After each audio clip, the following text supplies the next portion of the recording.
श्लोक में कहा गया है, नासतो विद्यते भावो न भावो विद्यते सत उभयोरपि दृष्टो अन्तस्त्वनयोस्तत्त्वदर्शिभिः।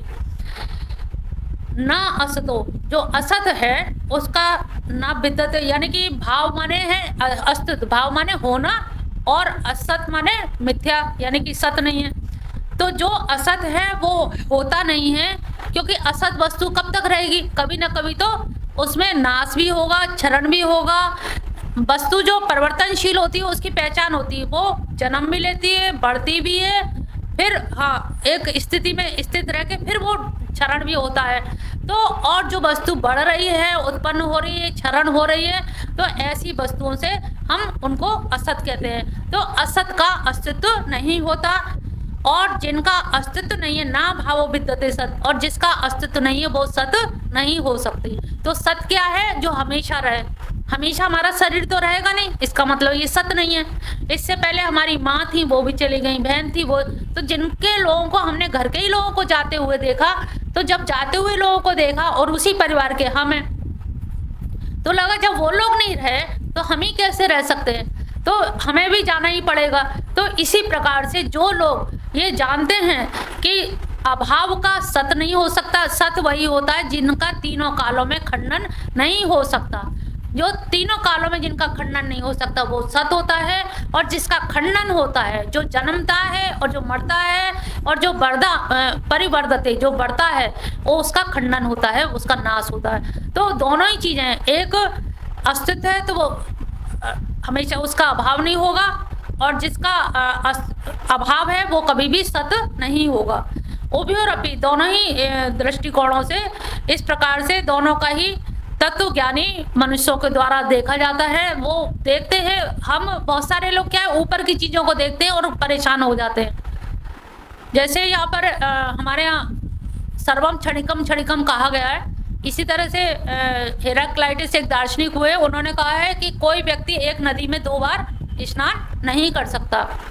क्यों नहीं कर सकता है, क्योंकि जब तक हम एक बार छलांग मारते हैं गंगा जी में और नहा के बाहर निकलते, तब तक वो वाला जिस पानी में छलांग लगाई थी, डूबे थे, वो पानी आगे चला गया। जैसे बहुत से धोबी लोग कपड़े धोते तो आपको लगता है ना साबुन का पानी आ रहा है, लेकिन वो ठहरता तो नहीं, वो फिर आगे बह जाता है, फिर आगे चला गया, सब घाटों से होते हुए गुजरता है। जिसको ये पता लग जाए कि सर्वम क्षणिकम क्षणिकम, कि एक आदमी एक नदी में 2 बार स्नान नहीं कर सकता, हर चीज परिवर्तनशील है, हर चीज खिसकती जा रही है, हर समय क्षण खिसक रही है। जैसे अभी 1 मिनट हो गया, 1 सेकंड हो गया, तो समय भी नहीं रुक रहा है, ना समय रुक रहा है, ना वस्तुएं रुक रही हैं, ना पेड़ पौधे फल फूल रुक रहे हैं। एक दिन पुराना हो गया तो फल अलग तरह का हो गया, फूल पुराना हो गया तो सुबह से रात तक वो मुरझाने लगा। तो सबकी यही नियति है, ऐसे ही मनुष्य की भी नियति है कि वो कितने वर्ष बाद जाएगा। जो तत्वदर्शी इनको जानते हैं वो मोहित नहीं होते और वो फिर अज्ञान में नहीं रहते, ऐसे लोगों को तत्वदर्शी कहा गया है। 17वां है श्लोक, अविनाशी तु तद्वितीय येन सर्वमिदं ततं विनाशम् अव्ययस्य न कश्चित् कर्तुम् अर्हति। अविनाशी जो नाश रहित है, तू तद विद्धि येन सर्वमिदं तत्, जो उसको इस प्रकार से जान लेता है, जो उसको इस येन सर्वमिदं तत्, जो इस प्रकार से संपूर्ण जगत को जान लेता है, विनाश अव्ययम यस्य न कच्छुत, तो वो समझ लेता है कि जो अव्यय है, जो अव्यय माने व्यय माने खर्च, और जो खर्च नहीं होता यानी कि अव्यय, विनाशी माने नाश होना, और अविनाशी माने जिसका नाश नहीं होना। जब तुमने सोच लिया है कि हम किसी को ना मार सकते हैं ना नाश कर सकते हैं, वस्तुएं स्वतः अपने रूप से हो रही हैं, अपने आप चल रही हैं, जब हम कुछ करने लायक ही नहीं हैं तो आप किसी के भी कर्ता नहीं बनेंगे। और आप जब ये सोच लेते हैं तो इनको अविनाशी को कोई भी मारने में समर्थ नहीं है।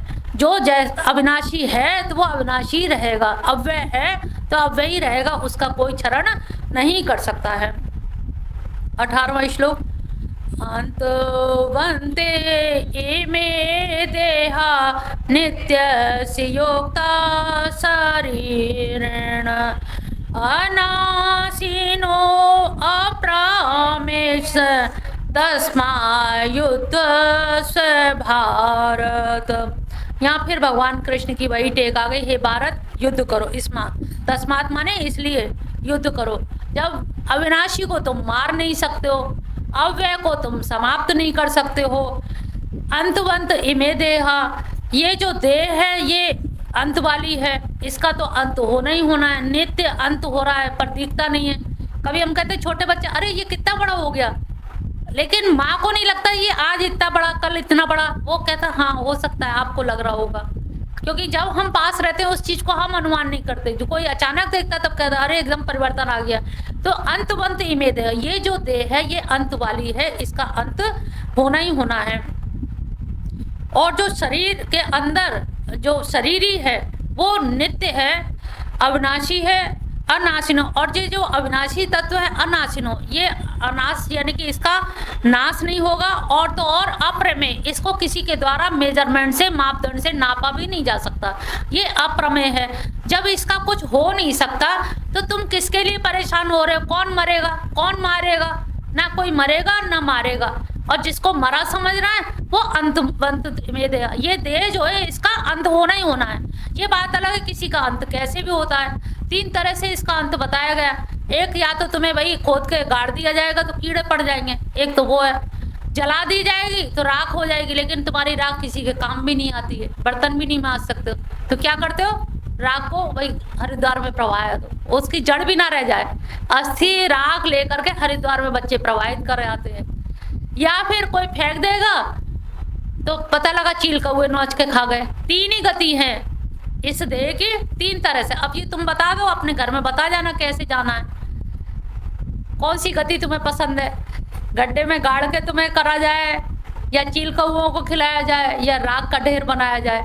ये जैसे 3 ही गति होनी है, समझ लो, चौथी गति है नहीं। अब इसकी चौथी गति नहीं है तो अब चौथी तुम कहाँ से ढूंढोगे? अब चौथी गति नहीं है तो अब क्या होगा? कहीं एक्सीडेंट में मर गए तो चील कौवे नोच खाएंगे। ऐसी स्थिति जब है इस देह की, और हम पूरा समय काय में लगाते हैं देह को चमकाने में, सारे पूरे हमारा प्रयास देह को चमकाने में रहता है, देही को चमकाने में नहीं लगते कि उसको कितना ज्ञानवान बना लें।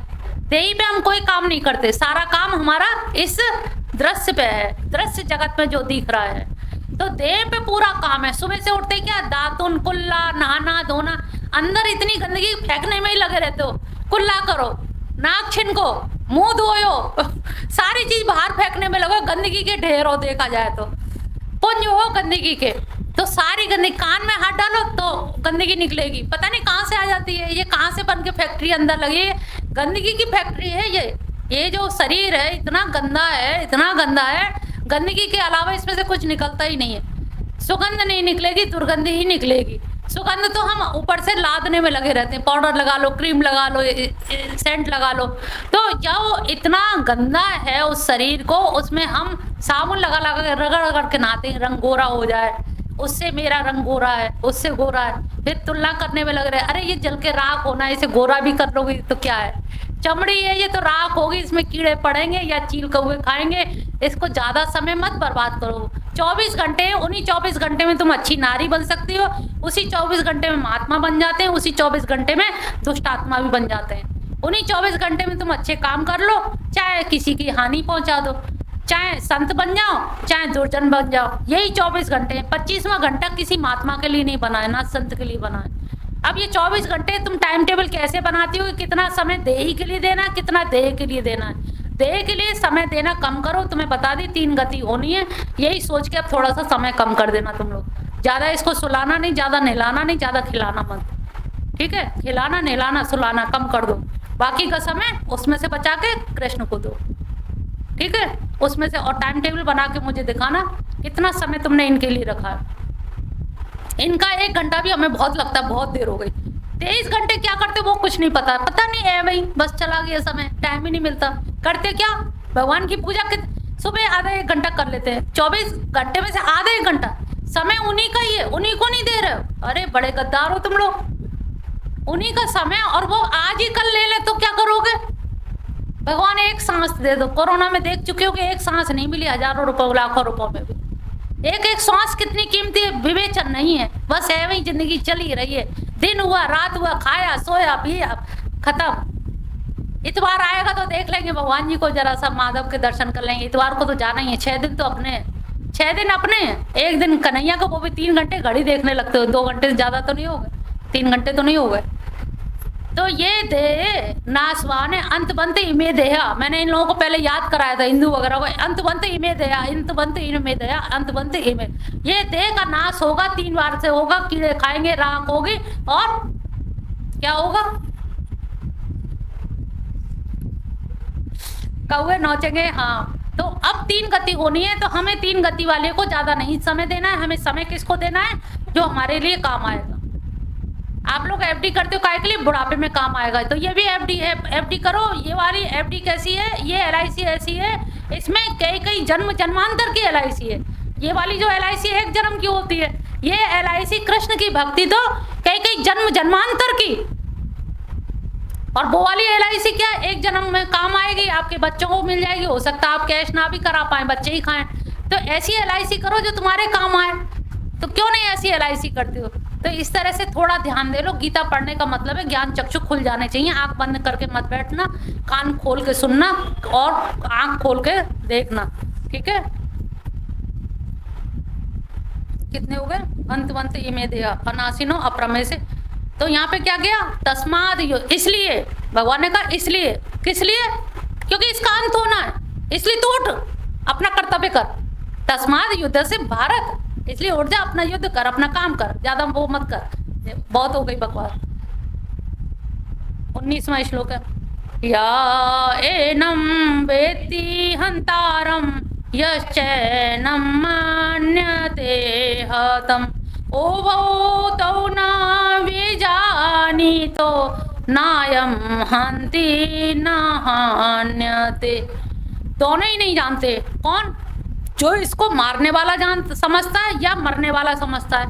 कोई ये समझे कि नहीं ये मरता है, ये भी नहीं जानता। और कोई कहता नहीं हम वो मारना दे। अरे इसे कोई मार भी नहीं सकता, ना तो ये मरने योग्य है ना मारने योग्य है। जब और जो ऐसा समझते कि ये मर जाएगा या इसे कोई मार देगा, हम लोग क्या कहते हैं? अरे उससे लड़कियां विदा होती है तो क्या कहती हैं? हम नहीं जाएंगे, मिट्टी का तेल डाल के मार दिया जाएगा। अरे मूर्खो, मिट्टी का तेल कौन डालेगा? कोई नहीं डाल सकता, कोई मार नहीं सकता। अगर तुम्हारी लिखी नहीं है मौत, अगर ऐसे नहीं लिखी है, क्योंकि जन्म के साथ मृत्यु निश्चित हो जाती है। जब जन्म के साथ मृत्यु लिख जाती है तो फिर कैसे तुम मर जाओगे? लेकिन हम घर छोड़ के बैठ जाते कि घर वाले हमें मार देंगे, ससुराल वाले। अरे कोई किसी को ना मारता है। जो ये समझता है कि मैं मार दिया जाऊंगा या मुझे मार दिएंगे ये लोग या मुझे फांसी लगा देंगे, ये दोनों ही नहीं जानते। इसे ना कोई मार सकता है ना तुम मर सकते हो। उबहु तो दोनों ही, इसको नहीं तो ना बिजाने तो नहीं जानते। ना ये मारता है और ना ये मारा जाता है। न जायते म्रियते व कदाचित् न भूत्वा भवित्वा वनो भूव अजो नित्य शाश्वतं पुराणो नान्यमाने शरीरे। न जायते म्रियते व कदाचित्। यह आत्मा किसी काल में ना तो जन्मता है और ना ही मरता है, तथा ना उत्पन्न होकर के भी ना होने वाला है फिर होने वाला है। ये अजन्मा नित्य सनातन पुरातन है। शरीर के मारे जाने पर भी ये नहीं, ना हन्यते हन्य माने, शरीर के मारे जाने पर भी ये नहीं मरता। क्यों? अजो नित्यम शाश्वत अयम, क्योंकि अज है, नित्य है, शाश्वत अयम पुराण। ये इतनी इसकी क्वालिटी है। जब ये क्वालिटी हम याद रखेंगे तो हमें ये निश्चित हो जाएगा कि वास्तव में ये किसी तरह से नहीं मारा जाएगा। क्योंकि जो भी परिवर्तन होना है इसके ऊपर होना है। इसके ऊपर जो जिसने ये धारण कर रखा है ये परिवर्तन होता है। अभी क्या बताया?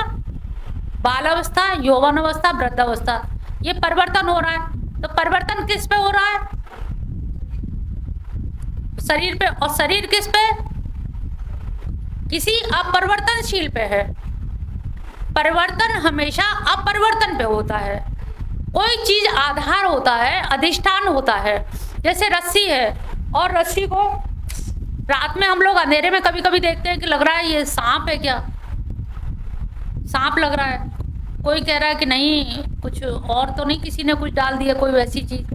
अब उसमें रज्जु में सर्प होने का जो अध्यास एक होता है, अधिष्ठान। अधिष्ठान मतलब होता है आधार, है ना। जैसे ये टेबल रखी है तो इसका आधार है, इसका भी फिर आधार है, सबका एक आधार है, जमीन का भी आधार है। तो कोई ऐसी जगह है जो सबका आधार है। तो यहाँ पर आत्मा को हमारी सारी इंद्रियों का आधार माना है। जैसे आदमी के अंदर से आत्मा निकल जाती तभी तो वो मृत हो जाता है।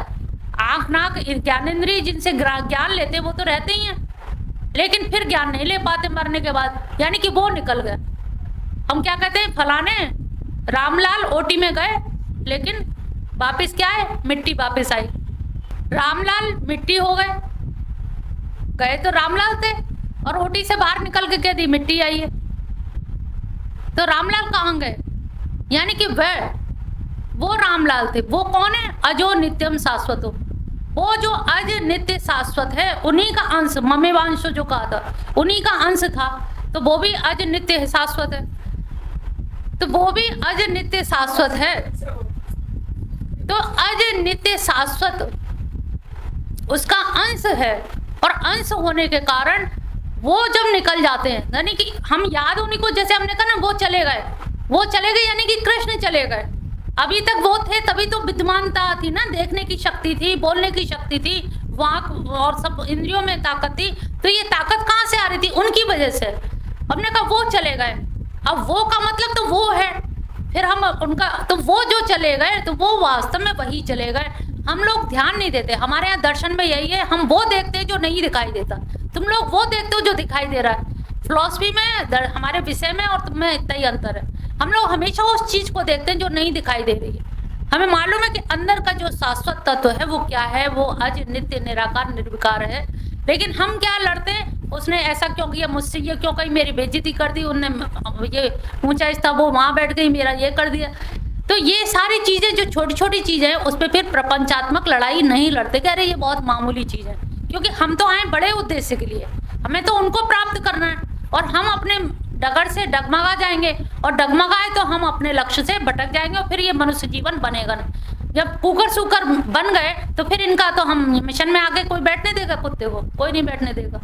तो हम कुकर सुकर ना बने, इसी के लिए तो हमें साधना करनी है ना। कम से कम इंसान तो बने कि हमारी भक्ति और परिवर्तित हो और आगे बढ़े। तो इतना तो हम कर चले। जब ये बार बार याद करोगे कि ये थोड़ा ही जन्म रह गया, थोड़ा ही साल रह गए, बहुत बीत गई है, थोड़ी सी रह गई जिंदगी, इसमें स्मरण इतना कर लें कि मनुष्य के मनुष्य तो बन जाए, जहाँ है वहीं बन जाए, एकदम नीचे पतन ना हो जाए। नीचे पतन हो जाएगा तो हमारी सारी सामर्थ्य समाप्त हो जाएगी। हमारे अधोगामी जो हो जाएंगे, फिर हम ऊर्ध्वगामी कभी जन्म जन्म में हो ही नहीं सकते। वो 84 लाख योनि का, जैसे मोती झील में वो लगता है ना झूला इलेक्ट्रिक का, एक बार बैठ जाओ, चालू हो गए तो हो ही गया, फिर वो रोकता नहीं, चाहे चिल्लाओ, चाहे उल्टी करो, चाहे चीखो, वो कहते नहीं, पूरे चक्कर तो लगने पड़ेंगे। तो 84 लाख के चक्कर ऐसे ही, इलेक्ट्रिक का झूला चल गया तो चल गया, फिर नहीं तुम्हारा रुकने वाला। तो समझ लो उससे भयभीत हो जाओगे, उस झूले में हमें ना कोई बैठा दे, उसमें बैठ गए तो गए 84 लाख, चक्कर में घूम गए तो घूम गए। इतना भजन कर लो कि हम मनुष्य के मनुष्य बन जाए, कम से कम आगे भी तुम मिशन में आती रह सको। इतना कर लो, सही बता रहे हैं, गंभीरता से थोड़ा थोड़ा भजन बढ़ाओ। सुबह हम सबको उठाते हैं 3 बजे भजन करने के लिए उठाते हैं कि थोड़ा भजन करो, थोड़ा नाम जप कर लो, थोड़ा मंत्र जप कर लो, इससे तुम्हारा जीवन बन जाएगा। यहाँ एक दिन आने से कुछ लाभ नहीं होगा। जब एक दिन को सतत आप ध्यान में रखें, एक दिन को सतत मेमोरी में रखोगे कि हमें जाना है, हमने क्या सुना, क्या सीखा, इस संडे को हम क्या परिवर्तन करके जा रहे हैं, क्या हम वही थे वैसे की वैसे जा रहे हैं, कुछ रिफाइंड नहीं हुआ, कोई रूपांतरण नहीं हुआ तो व्यर्थ है समय, वो भी बेकार गया। एक संडे मिला था वो भी व्यर्थ गया। हमसे ज्यादा मूर्ख कौन है, हमसे ज्यादा पागल कौन है? अरे उसको तो हम कमा लें, नाम धन तो कमा लें, हम जाके कह तो सके गुरु माँ से कि हमने इतने नाम जप किए, कोई नहीं आके बताता कि हमने इतना नाम लिया, इतने मंत्र जाप किए। तो ये कम से कम इतना हो कि हमें हर इतवार को जवाब देइए, हम लिख के लाएं कि हमने सोमवार से शनिवार तक इतना जाप किया। हमें बताइए, आपको लगेगा नहीं हमारी चेकिंग होगी तो भय से आप लोग करोगे। और अगली बार से नियम बना लीजिए कि हमें हर संडे को अपनी कॉपी चेक कराने की, इतनी बार सोमवार को इतना जाप हुआ, मंगल को इतना, इस दिन हो नहीं पाया तो क्या कारण था, ये सब हम लोग ध्यान दें। तो जब इस तरह से रखेंगे तो निश्चित जानिए आपका जाप बढ़ेगा, उत्तरोत्तर बढ़ेगा।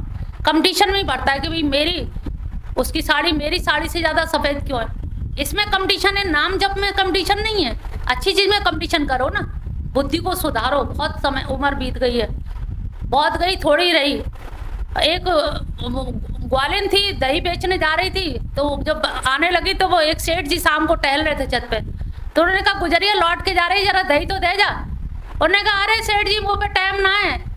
कहले टाइम को तू कहाँ जा रही, कहले अरे मंजिल है बहुत दूर, रास्ता है बहुत दूर और मंजिल भी बहुत दूर है और समय नहीं है, समय नहीं है, रास्ता दूर है। अब ये बात सेठ जी को लग गई। अब इसमें कोई गुरु ने ज्ञान तो नहीं दिया, लगने की बात है। उन्होंने कहा मेरी भी उम्र 65-70 साल हो रही है, मेरे पास भी समय ज़्यादा नहीं है और रास्ता अभी से भगवान का नाम लूँगा तो बहुत दूर है। कब तक उनके कान में भनक पड़ेगी, कान कहूँ तो कब तक उनके कान में भनक पड़ेगी। और वो सन्यास लेके चल दिए कि वास्तव में कम समय है। अगर यही तुम्हें समझ आ जाए कि समय बहुत कम है, अपनी अपनी उम्र देख लो, सब लोग की किसकी कितनी उम्र हो गई है, अब कितनी और उम्र हो गई। कम उम्र वाले ये ना समझे कि अभी इतनी उम्र और रह गई, पता नहीं किसकी कितनी है। तो ये देख लो हमारी उम्र जितनी रह गई, अभी से हम ध्यान करना, नाम लेना शुरू कर दें। ध्यान नहीं लग रहा, मन नहीं लग रहा, मत करो, जोर जोर करो, कीर्तन करो, मजीरा ले लो, गाओ, भजन गाओ, नाच लो, अकेले में नृत्य करो उनके सामने, थिरक लो, तो आपकी ऊर्जा भी पॉजिटिव हो जाएगी, आपका ऑरा भी पॉजिटिव हो जाएगा। कीर्तन कर लो, तब तो मन लगेगा। नए नए भजन बनाओ, कीर्तन बनाओ कि मिशन में जाके हमें गाना, जल्दी जाएंगे, जल्दी जाके गाना है, सुनाना है हमें। तो इसी से कंपटीशन से आपके अच्छे से अच्छा भाव दशा बनने लगेगी। जब कीर्तन लिखते हैं, हम भजन लिखते हैं, तो हमारा भाव चक्र दूसरा चलने लगता है, भगवान के बारे में सोचने लगता है। तो किसी तरह से अपने आप में सुधार लाइए आप सब लोग। जब तक सुधार नहीं आएगा तो आने का कोई फायदा नहीं। हम भी बोलते रहे, आप लोग इधर कान से सुने, उधर से निकाल दें। हाँ कुछ किया तो नहीं थी सुना, उन्होंने बुलाया तो चले गए बैठ के, लेकिन समय ना बर्बाद करो, बहुत कीमती समय है। ये सब लोग ध्यान करें। 20 श्लोक तक हो गए हैं कि जिसका जन्म हुआ है और ये आत्मा जन्म है, उसका मरना भी निश्चित है, और जो मरना है उसका भी जन्म निश्चित है। और ये जो है जिसका जन्म 2 तरह के होते हैं, एक होता है हमारा अज नित्य शाश्वत शरीर और दूसरा जो है स्थूल शरीर। इन दोनों के बीच में एक है सूक्ष्म शरीर। सूक्ष्म शरीर को आप थोड़ा समझ लीजिए, और एक होता है कारण शरीर। तो अब 3 तरह के शरीर है हमारे पास। जो अजो नित्य शाश्वत है वो तो अलग है, वो तो आत्मा है, उसको अलग कर दीजिए। 3 तरह के शरीर है। जो स्थूल है वो जल के राख हो जाएगा, जो तुम्हें दिखाई दे रहा है, जिसमें आप सारा काम स्थूल पे करते हो, सवेरे से नहाना धोना मंजन काहे के करते हो, स्थूल का, और फिर भी ये दुर्गंध देता है। इसके पीछे है सूक्ष्म शरीर। सूक्ष्म शरीर में क्या आता है, आपका अंतःकरण। अंतःकरण क्या होता है, मन बुद्धि चित्त अहंकार, ये 4 चीजें होती है।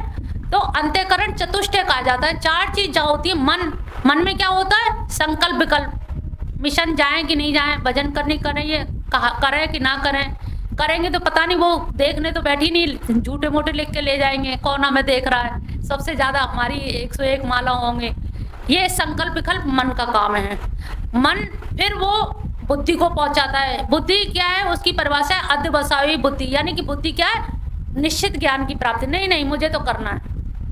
मन भले वो लगे ना लगे, उन्होंने कहा मजीरा बजा के करो या जोर जोर से बोल मुझे तो कर रहा है। ये निश्चित ज्ञान जो होता है ये बुद्धि का काम है। मन तो डगमग करता है, बुद्धि क्या करती, नहीं मुझे जाना है तो जाना है, संडे को गीता सुननी है तो सुननी है, मुझे जाप करना है तो करना है। ये काम किसका है, बुद्धि का। अब जो संकल्प विकल्प उठ रहे थे, तो बहुत सारी चीजें हम चित्त क्या है, स्टोर रूम की तरह से, उसमें हम चित्त में अपनी चीजों को रख देते हैं। अच्छा आज नहीं फिर कभी करेंगे। एक दिन मन बहुत अच्छा, दूसरे भक्त को देखा, उन्होंने कहा अरे माला झोली लटका है, हम भी सोच रहे हैं, हमारी भी रखी हुई है, उन्होंने दी थी बहुत दिन की रखी, लो आज हम भी निकाल लेते हैं। चित्त में वो चीज चली गई नहीं, सबकॉन्शियस माइंड में, तो आपने निकाल के एकदम करने लगे। अहंकार में क्या है, मैं, तो ये 4 चीज जब मिल जाती है, इसको कहते हैं सूक्ष्म शरीर। और जब आप जो विचार करते हैं, सूक्ष्म शरीर मन की क्या वो है पहचान, वृत्ति, पतली पतली जैसे बाल है ना, पतला बाल। अब आपके ये छोटी बनती बहुत सारे बालों को मिला के गिन तो नहीं पाते हो आप, किसी ने बाल गिने अपने पूरे, तो आपने गूंथ ली वो मोटे मोटे के ये बाल है, लेकिन एक अनेक हजारों बालों को मिला के एक चोटी बनी, तो हजारों वृत्तियों को मिला के एक मन बना।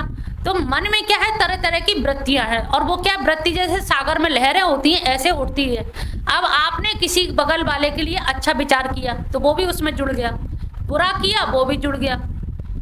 और जो भी आप सोच रहे हो, ये एक गांठ बांध लो, ध्यान से सुनिए, जो आप विचार कर रहे हो वो विचार भी हमेशा हमेशा के लिए बीज में गूलर का वो होता है ना, बीज गूलर के बीज की तरह से उसमें चिपकती जाती हैं। कोई भी विचार किया और आप फिर कहेंगे नहीं अब हमें कुछ नहीं करना, ये भी हर चीज उसमें जुड़ रही है। वो पिंड जो तैयार हो रहा है आपका, और इस पिंड का ही पुनर्जन्म होगा, क्योंकि देह तो राख हो गई, जल के सड़ के वो तो खत्म हो गई यही। अब जो अंदर का पिंड है, मन बुद्धि चित्त अहंकार, इस पिंड का ही जन्म होना है। और पिंड के ऊपर है कारण शरीर। कारण शरीर में आपका स्वभाव होता है। स्वभाव यानी कि उसमें हमारे 3 तरह के कर्म होते हैं, संचित कर्म, क्रियमाण कर्म और प्रारब्ध कर्म। प्रारब्ध कर्म जैसे आप कहोगे क्रियमाण, आज हमने जो काम किए, सुबह से रात तक लिस्ट बनाना आपने क्या क्या काम किए, आज जो काम करोगे वो है क्रियमाण कर्म। या रोज आप रोटी खाते पीते नहाते धोते जो नित्य कर्म हैं उनको कहते हैं क्रियमाण कर्म। और उन क्रियमाण कर्म में से कुछ कर्म, आपने यहाँ आ रहे थे तो आते में किसी बुढ़िया को सड़क पार करा दी और टेम्पू करा दिए, पैसे दे दिए। अब वो बुढ़िया कभी तो आपको मिलेगी नहीं ना, आप जानते हैं, ये क्या हो गया, निष्काम कर्म, सहायता, ये आपका संचित कर्म बन गया। और किसी को आपने धक्का दे दिया, कहीं से उतार के बैठ गए खिसक के और इस टेम्पू में नहीं बैठने दिया, तो ये भी आपका संचित हो गया। तो ये संचित कर्म में हो गए, ये जमा हो गए। आज रोटी खाई पेट भर गए, तत्काल फल देता है क्रियमाण कर्म। संचित कर्म डिपॉजिट हो जाते हैं, जैसे हमने 100 रुपए की नौकरी है, 100 में से 50 हम रोज खर्च कर लेते हैं और 50 हम रोज बैंक में जमा कर देते हैं। तो ऐसे ही आज के दिन में कुछ कर्म का हम तुरंत नहाने धोने की, खाना भोजन खाया सोए, सब ये नित्य के कर्म है, ये क्रियमाण कर्म है। और नित्य के कर्मों से ही हम ऐसे काम करते हैं जो हमारे जुड़ जाते हैं, कुछ अच्छा बुरा करते हैं वो हमारा डिपॉजिट हो जाता है बैंक में। और ये डिपॉजिट जो होता है बैंक में, उसी से फिर हम प्रारब्ध कर्म बनते हैं। उस प्रारब्ध कर्म से ही आपका फिर पुनर्जन्म होता है। एक तो प्रारब्ध कर्म जो जमा पूंजी है उसमें से कुछ ले लिए, जैसे भीष्म पितामह को कहा ना, आपका जो सैया पे पड़े ये 36वें जन्म की है। अब इतने इतने जन्मों की जुड़ा रहता है प्रारब्ध कर्मों में। और वो प्रारब्ध कर्मों से सूक्ष्म शरीर जोड़ करके कुछ का, अभी हमें ये जो स्ट्रक्चर, जिस परिवार में हमने जन्म लिया, जिस रंग रूप में, यानी कि कर्म ही, जैन दर्शन में भी कहा है, कर्म ही डिसाइड करते हैं कि आप लंबे होंगे कि छोटे होंगे, गोरे होंगे कि काले होंगे, आप क्रोधी होंगे कि आपका क्या स्वभाव होगा। सब कुछ आपका कर्म से ही डिसाइड होता है। कैसे कुल में कैसी कोख से जन्म लेंगे, ये सब आपके पहले से ही कर्मों से ही डिसाइड होता है।